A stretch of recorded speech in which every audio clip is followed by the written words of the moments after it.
ce soir, vous êtes à la Vapeur. Vous venez entre autres présenter cet album Fès qui est sorti au mois de juin, que vous défendez. Alors, depuis le mois de juin, comment vous l'avez fait voyager? Comment vous l'avez présenté? Comment il est ressenti?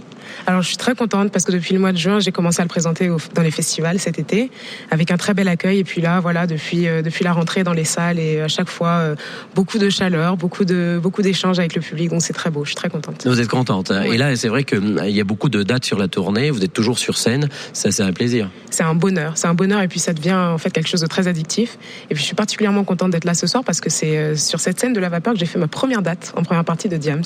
C'était ma première date en public. Et vous vous rappelez de la date de l'année? C'était en 2009. Donc, c'est-à-dire quoi? Non, c'était en mars 2010. Donc 2 ans après la grande découverte de My Major Company, voilà. Tout ça, parce qu'on peut le dire, vous êtes un produit My Major Company, un produit de YouTube, un produit du net, de tous ceux qu'on connaît maintenant, et vous avez été, on va dire, soutenu par 416 internautes qui vous ont un petit peu aidé à produire le premier album. Est-ce que vous avez des contacts avec ces gens qui ont produit? Est-ce qu'il y a une affinité qui se fait avec ces gens qui ont été un peu vos producteurs? Alors avec les 416, évidemment non, mais il y a beaucoup de producteurs que je croise et que je continue à rencontrer d'ailleurs sur les routes, puisqu'ils viennent me voir en concert et puis on prend le temps de discuter à la fin des concerts. Donc voilà, j'en croise certains et puis on parle de cette aventure parce que au-delà de m'aider, ils m'ont surtout donné la chance de vivre tout ça depuis 7 ans. Maintenant, vous les avez aidés parce qu'ils ont gagné de l'argent aussi. J'espère qu'ils ont gagné de l'argent. Donc c'est vrai que I Know a été le grand titre qui vous a fait découvrir et qui a permis aussi à faire le tour du monde parce que vous avez été un petit peu l'égérie de Google's avec cette chanson-là. C'est difficile à porter on va pas dire un fardeau, mais cette chanson qui est dans la tête de tout le monde. Non, vraiment pas. Je pense que c'est une chance déjà d'avoir une chanson, voilà, qui a permis de faire connaître ma musique et c'est une chance qui est pas donnée à tout le monde. Donc aujourd'hui, au contraire, c'est une chanson en plus que j'ai écrite quand j'avais 12 ans et dans laquelle je disais simplement que voilà, ma seule arme en tant qu'enfant de 12 ans, enfant africain de 12 ans, c'est la chanson pour dénoncer en quelque sorte ce que je vois dans la rue tous les jours. Et puis aujourd'hui, de l'avoir chantée par tant de monde, au contraire, c'est une grâce. C'est énorme d'ailleurs d'avoir cette chanson dans ses cartons depuis toute petite parce que vous arrivez du Cameroun, vos parents étaient votre père biologiste, votre maman pharmacienne, donc vous avez une éducation tout à fait, on va dire, classique, quoique un petit peu hors norme au Cameroun par rapport à peut-être d'autres Africains. Vous êtes venu en France, vous avez fait de bonnes études, vous avez été scientifique, et puis vous ressortez cette chanson que vous aviez toujours gardée. Exactement, elle a toujours été là, comme d'autres chansons d'ailleurs, qui étaient plus présentes dans le premier album que le deuxième, et ça a toujours été là, la musique. C'est vrai que j'ai eu un parcours universitaire assez droit. Vous avez une grosse tête en face de moi là. Une grosse tête, je sais pas, mais en tout cas, voilà. En tout cas, pour mes parents, les études c'était vraiment le seul moyen de s'en sortir. Qu'est-ce qu'ils ont dû être déçus après tous vos diplômes? Vous aviez eu très bien au baccalauréat, vous avez fait de l'université. Après, mais ils se arraché les cheveux. Ils s'arrachent les cheveux encore maintenant? Non, au contraire, ils soutiennent, ils sont très fiers. Et puis ils voient. De toute façon, eux, ils partent du principe que tant qu'on aime ce qu'on fait, c'est le plus important. Ils viennent vous voir un petit peu en France? Eh bien, pas souvent, mais ils sont venus me voir durant le dernier concert que j'ai donné à Paris, au Trianon. Voilà, ils étaient très fiers, très émus. Voilà, très ému, et on retrouvera Irma tout à l'heure qui était avec moi vendredi à la Vapeur et qui était en concert, et on retrouvera une deuxième partie de cette interview, ça sera tout à l'heure à 11h moins le quart. Bonjour Charlie. Bonjour Charlie. Sur Fréquence Plus. Retour de l'interview d'Irma que j'ai rencontrée vendredi dernier à la Vapeur de Dijon. Alors Irma, après le premier album, vous avez eu besoin de souffler, de respirer. Dans une chambre de bonne à New York, faut en trouver des chambres de bonne à New York, hein Irma? Exactement, et d'ailleurs j'étais partie sans la moindre idée de l'endroit où j'allais habiter. Je suis allée sur un site qui s'appelle Craigslist, je sais pas si on a le droit de dire le nom de site.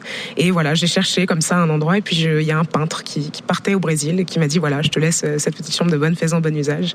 Et voilà, c'est là vous avez commencé à filmer les gens dans la rue, à les regarder, et ça vous a inspiré, d'où sorti Fès, qui veut dire visage. Qui veut dire visage, exactement. Donc c'est le visage des gens que vous avez rencontrés, qui vous a marqué, et voilà, qui vous a permis de faire des chansons. Exactement, et puis d'ailleurs pas seulement à New York, mais finalement depuis que je tourne, depuis que je mène cette vie-là de troubadour, on va dire, et que je croise tous les soirs, voilà, des visages différents. Alors, vous écrivez essentiellement en anglais, parce que vous écrivez vous-même vos chansons, vous composez vos chansons, et le français vous titille pas un petit peu? Ah si, toujours, mais d'ailleurs j'écris en français, alors pas des chansons, j'écris des poèmes, enfin j'écris pas mal en français, souvent c'est la matière qui me sert à écrire des chansons en anglais d'ailleurs, mais voilà, quand je commence à chanter, ça vient assez naturellement en anglais, mais je me dis que le français arrivera dans pas très longtemps. Et là, maintenant, vous avez donc écrit l'album avec des gens comme Mathieu Chédid, qui vous a aidé, qui a été un de ceux qui vous a soutenu dès le départ, qui vous a pris en première partie, et toujours là, un petit peu derrière. Toujours là, un peu derrière, comme un parrain, on va dire. Et c'est vraiment effectivement un des artistes qui m'a donné la chance de faire des premières parties au tout début, quand le premier album n'était même pas sorti, et qui aujourd'hui est sur cet album sur une chanson qui fait une apparition de guitare. Qu'est-ce qui vous a intéressé chez lui, son côté déjanté? Exactement. Son côté déjanté, son côté une espèce de d'aura comme ça qui décomplexe tout le monde. Et quand il arrive sur scène, c'est tout le monde oublie qui il est, oublie tout, et on passe juste à un moment. Moi, ça a été une très belle école. Alors ces chansons qui sont dans ce nouvel album Fess sont marquantes. Il y a ceux qui sont pour l'enfant un petit peu maltraité. C'est assez marqué. Des fois, vous défendez des bonnes causes. Écoutez, en tout cas, j'essaie de parler de ce qui me touche. Et d'ailleurs, la chanson qui présente l'album, qui effectivement est illustrée par des enfants, pour moi, elle s'adresse à tout le monde. C'est une manière de dire que aujourd'hui, il y a des souffrances qui sont tues et qui paraissent banales parce que elles sont là, elles nous entourent, et puis nous, on passe un peu à côté. Et c'est des choses qui me touchent. Je prétends pas dénoncer ou quoi, mais en tout cas, parler des choses qui me révoltent, qui me touchent. Alors dans cet album, il y a une chanson, mais chaque chanson a son clip que vous-même vous co-réalisez. Voilà. Alors il y a déjà 4 clips en ligne, et là je suis en train de terminer les derniers. Et ils seront. C'est quoi, c'est l'image qui vous intéresse? C'est quoi, c'est l'image beaucoup, parce qu'en fait ces chansons finalement elles sont nées d'images, et donc moi j'avais envie de toutes les illustrer, et surtout qu'elles soient toutes disponibles sur internet, parce que c'est à ça que ça sert aussi, à partager. Alors d'écrire, composer, chanter, réaliser, vous devez être très chiante pour votre entourage. Il ne me supporte pas. Si vous avez l'œil sur tout. Je suis très très seule le soir. Non, justement. Parce que vous avez que 26 ans en plus, donc vous êtes jeune. C'est vrai, mais je suis très bien entourée quand même. Même si par exemple, effectivement, les clips je les co-réalise, c'est-à-dire qu'à côté de moi, il y a quand même, par exemple, le dernier clip Save Me, qui a été une idée de mapping, projection en 3D dans un plan séquence. Il a été co-réalisé avec un ami à moi qui s'appelle Xavier Mingon, qui est un éclairagiste à la base, qui est un directeur artistique. Et voilà, même pour la réalisation de l'album aussi, j'ai été vraiment très bien entourée. Bon, pour finir, on est bientôt au mois de décembre, bientôt les fêtes de fin d'année. Un programme important pour vous. C'est important, vous faites Noël pour vous, je crois.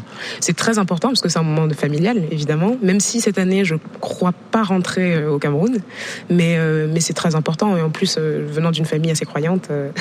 C'est pour ça qu'il dit ça. C'est ça, exactement. Bon, une dernière chose. Le bonnet, ça va être en permanence. C'est la mode que vous laissez, ou vous pensez un jour l'abandonner, ce bonnet?